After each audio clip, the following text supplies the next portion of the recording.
আজকে ইয়াউমুল জুমআ পবিত্র জুমআর দিন,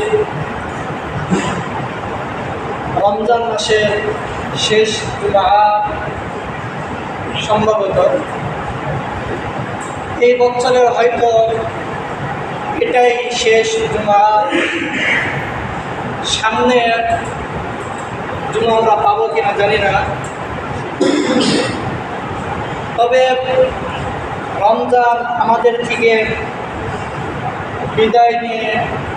বিদায় নেওয়ার পালা। দীর্ঘ 1 বছর পরে আল্লাহ তাআলা আমাদেরকে নেক হায়াত দিয়ে এই যে একটি বরকতপূর্ণ রমাদান মুবারকে আমাদেরকে উপস্থিত করে রমজানের ফার্স্ট টু লাস্ট, আশা করছি আল্লাহ তাআলা আমাদেরকে রোজা করার জন্য। আর যদি হায়াত না থাকে তাহলে আমরা দুনিয়া থেকে যে কোনো সময় চলে যাব, এটা তো আমরা সকলেই জানি। আপনারা হয়তো অনেকে শুনছেন, অনেকে হয়তো গিয়েছিলেন সংগ্রামপুরে একজন প্রবীণ ব্যক্তি, তিনি এই যে রমজান, প্রথমত রমজান মাস, এরপরে শুক্রবারের দিন, প্রথমত রমজান মাস, এরপরে কি দিন?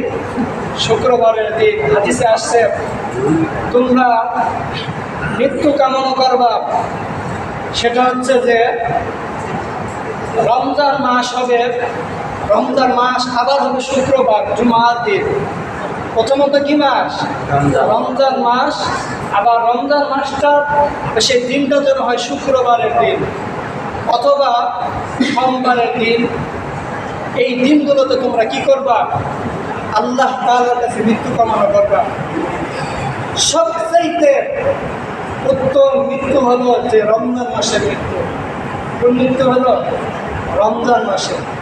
কারণ রমজান মাসে কি সব কিছু কি থাকে আমাদের বন্ধ থেকে আল্লাহ তাআলা কি করে দেন?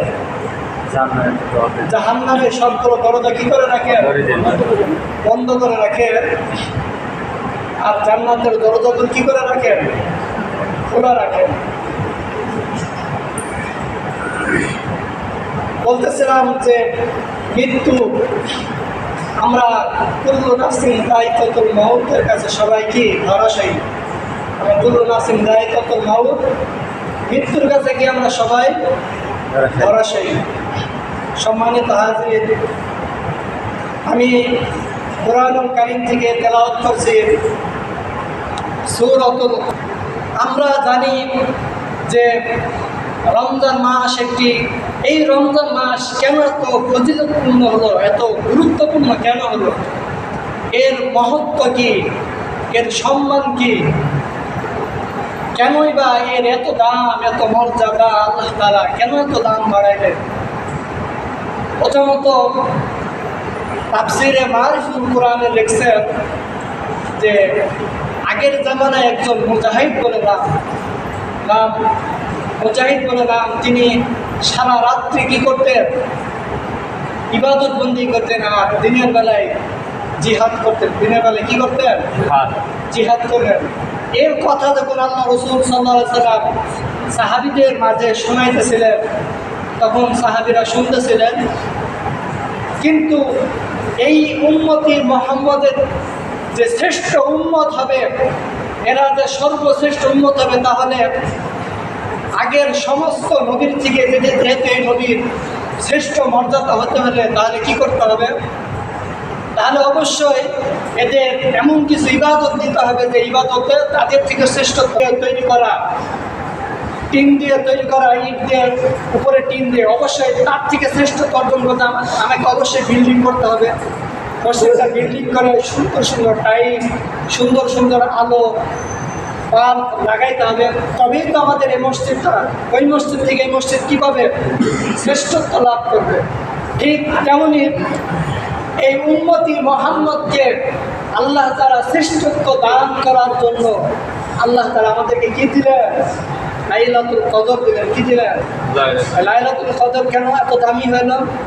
হাদিসে আসছে যে লাইলাতুল কদরের রাত্রে প্রথম আসমানে ইবনে কাসিরে লিখছেন, প্রথম আসমানে আল্লাহ তাআলা পুরো কোরআন শরীফ জিবরিল আলাইহিস সালাতু ওয়াস সালামের মাধ্যমে কোথায় আসে?